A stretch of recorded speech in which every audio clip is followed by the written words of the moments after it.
This is Robert Margolacci of the Mindshare Learning Report, Canada's Learning and Technology e-magazine. And welcome to This Week in Canadian EdTech MindShareTV unboxing edition with Jane G, co-founder of Springbay Studio, on this International Women's Day. And Jane is focused on game-based learning and sustainable development goals for a greener future. Thank you for joining me on this special day, and happy International Women's Day, Jane. Thank you so much, Robert, for having me on your show. I know, this is a great honor on the International Women's Day to have this conversation with you, which is you're really the true leader for EdTech. Well, and you, as a video game designer, will be a real inspiration to some of the young women, in perhaps inspiring them to go into game design. So let's talk a little bit about Jane's background. She's an award-winning game designer and producer. In tandem with her team, she created the award-winning kids mobile game series iBiome, and as a co-founder of Springbay Studio, Jane created the iBiome series in 2014 to educate children to create a generation that cares about conservation and climate change. Her first game in the iBiome series was the Wetland, and then produced many notable awards, including the Best STEM App in 2015 for the American Association of School Librarians. Congratulations. Her second game in the series was iBiome Ocean, and that has been featured by Apple iTunes Store worldwide a few times, and has been recognized by the United Nations Environment Program. In her newest game, iBiome Changing Ice, Jane invites kids to play with the climate change scenario setup, which we're going to show you a little bit of, I believe, goals to reduce their eco footprint and use of AR technologies to track their sustainable real choices. Wow, that's incredible, Jane. Congratulations. And tell us a little bit about Springbay and the inspiration behind it. Thank you so much, Robert, for the nice introduction. I think really for Springbay, we're the only Canadian educational game development company focusing exclusively on environmental education. And I think is really, this has some of the relation to the connection we made with the environmental cause. And I think being a game designer and a mother really help us to define the genes for Springbay Studio. So a lot of us, or I'm sure, for Robert and me and maybe other listeners, when you become a parent, all of a sudden a lot of things has changed, right? I think the foremost thing will be you realize that you are responsible for your children. You want to provide them the best for them, like the best nutrition, best education, right? There's a long list in your mind of what you want to offer for your child. But what happens is when you connect with the environmental cause, and that when that day happens, all of a sudden it seems like all the effort that you put in for your children's future is uncertain, because as our earth becomes more inhabitable for human beings. I was experienced that, a few years ago, and I was so depressed when I finally made connect the dots, and understood the challenge ahead of us in terms of the environmental issues. And as a mother, I'm sure, as father, you will feel the same. You kind of have this urge that you want to do something about it. And I found so many green heroes, like Dr. David Suzuki, our iconic figure in Canadian environmental protection, and Dr. Jane Goodall from the UK, just to name a few. And I think their work and courage really inspired me to make the shift so that we will focus on environmental education only. We want to develop learning games about nature and the environment. So we were really very lucky, like Robert, you mentioned, our first game got the recognition from the American Association of School Librarians. So I think it's really kind of like a start our relationship to supporting schools and the teachers. And during the COVID, so we developed our new program called the League for Green Leaders, which you Amazing. see from the screen, right? Right. And Yeah. So talk to me about the inspiration. You're a biomedical engineer, and you ended up going into game design for inspiration for the young women out there, because you were early in this, and there weren't, I presume, many women in game design at the time. So inspire some of the young women that might want to consider a career in this. oh yeah, this is a great topic. I think, for I was lucky enough having the engineering background. That's actually helped me landed my first job as a game programmer. In a game company. So once like you're have this kind of a science and education training, really opens a lot of doors for young women. I would say that Absolutely. is something, yeah, I would encourage any like a young woman perhaps come across this like a video clip. I will encourage you to pursue. And like in fact, the video game industry attract a lot of the women in many different kind of like the like education background, marketing, like arts, like even like the music or like a literacy. So there's really a lot of kind of like a background can attract. And I think really something is if there's some a piece of some idea I can share, I would say follow your heart. Like that's what happened to me. Right. Like started as a programmer, but I really love art. I really fell in love with this media, video game. There's just so much potential. It's kind of all of a sudden I got a pen to write the story from my heart. So that's really something I would say, follow your heart. That will help you to find a position. And there's a story behind Springbay and the branding. Talk to us about the inspiration behind that, because it's all connected, isn't it? Yeah, yeah. Thank you. You're just really have a very sharp eye there, Robert. I think the that's really related to my first trip to San Francisco, attending game development conference, the game developer conference, short for GDC. Anyone in the game industry, they know about this conference. That's the kind of the like the events every game developer will go. That was many years ago, and it always happened in the spring for this conference. So I was have the chance to kind of walk around and facing a beautiful bay, and that was the springtime. So and then at that moment we were thinking about kind of like starting our own game studio. So that's why Springbay name was born. That's brilliant, and it talks about the passion and the impact that you want to make, and you know, part of the inspiration for our co-working innovation center that we have here in Mississauga was the notion of reducing your carbon footprint and the notion of live, work, play in your own backyard. I just found that after 18 years of commuting to York University for an hour and 15 each way, it just didn't make sense anymore when I was going to be establishing my own business and leaving the university. So if I get all the green lights, it's a 2 minute drive, and the majority of people in our space are within a 5 minute commute.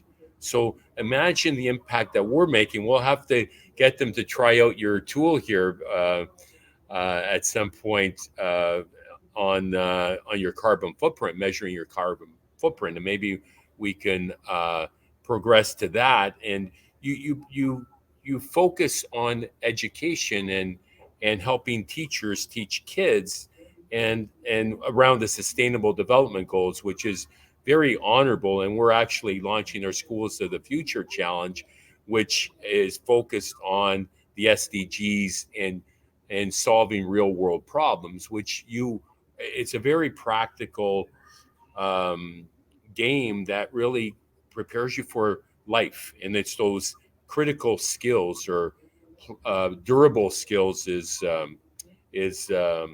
John Baker, the CEO of D2L, talked about recently in a podcast. Yeah, I'm just so happy to hear your story, Robert. I think this is a brilliant idea. Like to be sustainable is a goal for many peoples, right? Like you're doing your part. It not necessarily has to be, like a running in a maybe like a documentary or like a kind of a typical kind of like a green act. But everyone, like Robert, what you're doing is a brilliant idea. That's really reduced your carbon footprint, but also help so many others reduce Right. theirs. So And like and I was going to mention we're looking to expand around the city so that we can help people live, work, play in their own backyard because that's just it. I feel that it's impacted me in a very positive way in our community members, and it is about community. And you are passionate about making an impact on the education community. That's right. You're absolutely right. I think, yeah, like imagine if we engage the students as an early age when they're very young, like a grade 3 or something, they will remember a lot of kind of the fun moment, perhaps from for later on in their life. This is really was kind of the point for this League for Green Leaders competition, which you see on the screen right now. So it's a kind of a powerful gamified platform where the students not only can play the game, they can click on activity. Robert, if you can click on any of the blue tiles in there. So they, first of all, they will see a gamified game board. This screen is their game board. And depends on how frequently they are going to interact with the program, they will be able to get points and badges and also have other rewards, normally people will expect from the video game. So that's why we call that gamification. And then in here, you see the first activity is a bee house, right? So it's not like so much that we typically think about the video games because we realize the teachers are teaching about the education, environmental education a long time ago. They have fabulous lesson plans. So the role, I think, the education technology is really to add something, provide more extra value. Like in this case, is the gamification. They can do this offline, making a bee house, and that's how they are learning about the pollinators and their impact on the local ecosystem. And then they can find after they finish their learning activity, they will be able to get questions. So when they answer the questions, the teacher not only can see the students kind of progress on this, but the students will be able to get their points. I know it's going to take some time, so probably, Robert, you won't get any points at this time. But imagine, right, when the kids are interact with something, this is they were born with. We're dealing with the generation alpha. They grow up with games. So things like Right. this resonate very well with them. And we heard from the student, they love that. They love that Right. get the points and badges. So yeah, And you incorporate a video clip as part of this, as part of the experience. exactly. Any format of like media, audio, video, text, and PDF, games, anything can be integrated So in you've got our some great platform. resources that are available to the teacher and students. That's right. That's right. Yeah, we're hoping to provide added kind of a value for teachers. Right. And I'm just going to share that. So that's one of the PDF that you shared. Right. The So, bee like house. all those things will be provided to teachers as a part of the lesson plan. So, every league competition, as you see on the game board previously, there are going to be 14 days. So, for this entire Right. 14 days, there will be multiple learning activities. One of them will be tracking CO2s, which kids loves a lot. Imagine, like Robert, you mentioned, you reduce a lot of carbon footprint, but there's just no number attached to that, right? Right. what the technology can do today is really attach, even you just recycled, a plastic bottle, how much will be the CO2 associated with that? So the technology will be able to show the students, not only that, they will be able to see everybody join the league competition together, how much of the CO2, they collectively can save. Like to your case, Robert, like how many of all the community can save. Right.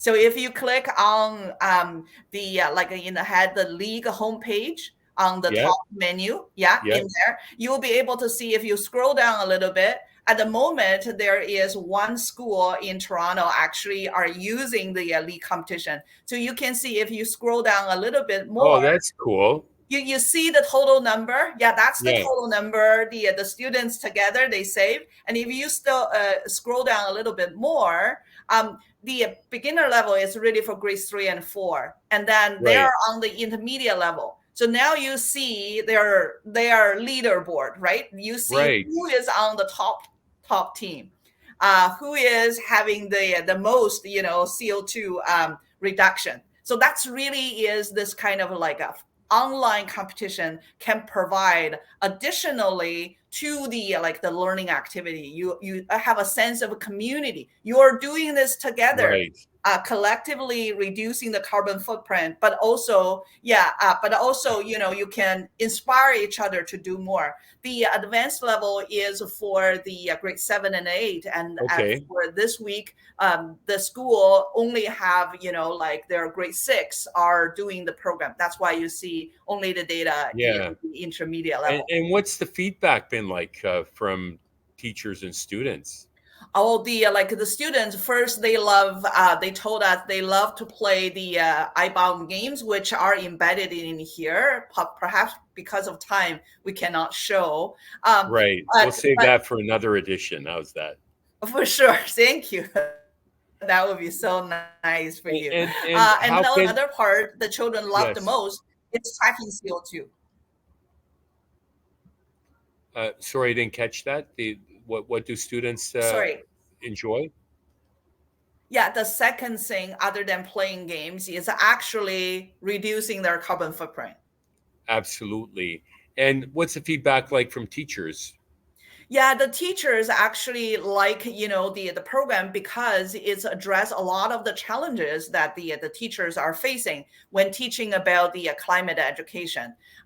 For example, the we had honor to finish a case study with the Toronto District School Board. So in our case study, Susan Jims is a grade 4 and 5 student from a local school. She said that our program helped her to teach environmental issues while keep the student optimistic and also hopeful, because the program reinforced the students and motivate them even more to continue with what they're doing now at home and at school, because the program we run actually multiple times a year, so every time is a chance to kind of reinforce that.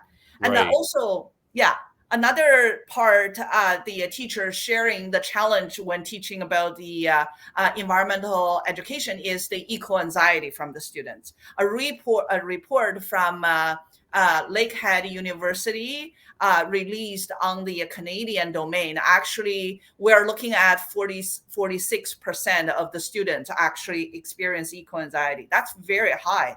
Wow, And that's extremely high. That's right. well, this area of interest has grown over time, especially as we mature and get older, and our kids are growing. We care about the future of our environment for the next generation. So I'm very passionate about it. We're actually this week at the post-secondary level. It's UN SDG week that University of Waterloo and UBC launched.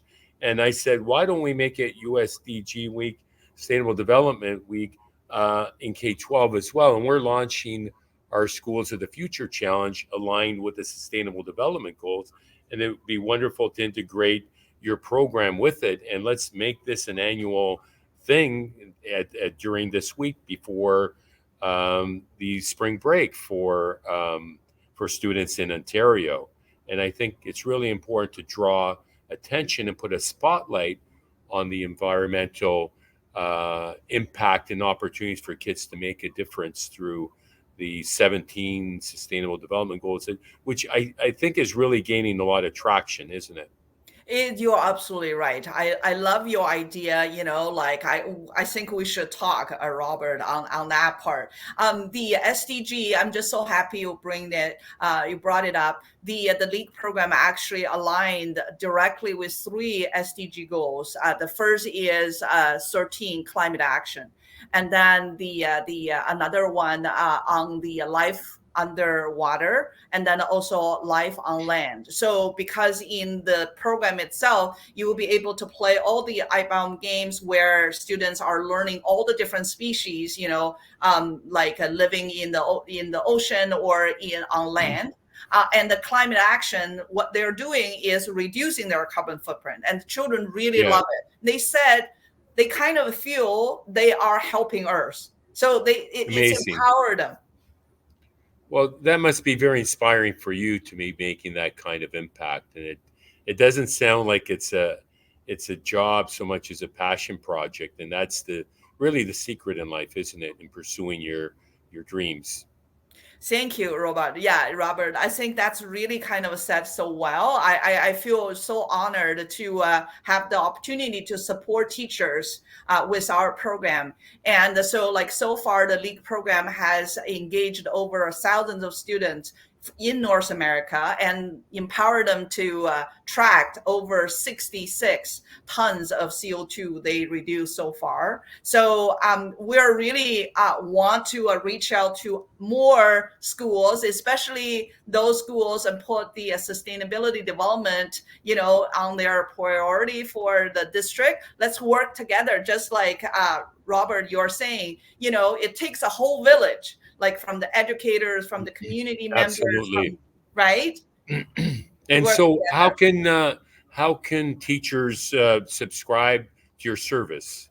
Uh-huh. Yeah. Thank you for bringing it up. I mean, the teachers actually can try our program with paid pilot.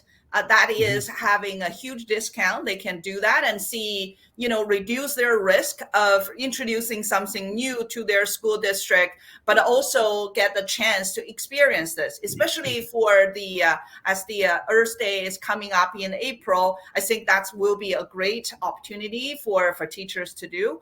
And then also for the school district, we're really will consider a discount. Just like Robert mentioned, we're really running for a social purpose. So the education component will be the first thing we want to focus on. We don't want the budgeting becomes a barrier. So Absolutely. I would say perhaps the easiest way would be go to our maybe reach out to me in the email. I'm not sure. Maybe later on can be You've somehow. got your website up. You've got your at springbaystudio.com is where they can access and learn more. That's And right. so, with that, Jane, thank you so much for your time this afternoon and your inspiration. What gives you hope for the future? I think you like people like you, and then the teacher we work with, the students' feedback. It's really keep us, kind of motivated to do more, to support more, to make the platform better. And I think it's because it's International Women's Day. I would like to maybe to share a 2018 Google Doodle from Dr. Jane Goodall. She really said so well in that video. If every one of us are doing something, and together we can make a difference. I think that will be a nice way to honor this International Women's Day, and also Wonderful. hopefully can inspire more educators to do collaborate together and then make the environmental education fun and empowering. Well, congratulations, Jane. Thank you for your inspiring conversation today. And kudos to you and your co founder for uh, launching Springbay Studio, which is making an incredible impact on environmental sustainability. That was Jane G, the co-founder of Springbay Studio. My name is Robert Merlacci, the Mindshare Learning Report. Be sure to check out www Mindshare Learning to get your latest issue. And until next time, stay healthy, stay safe, and keep the learning curve steep. Thank you.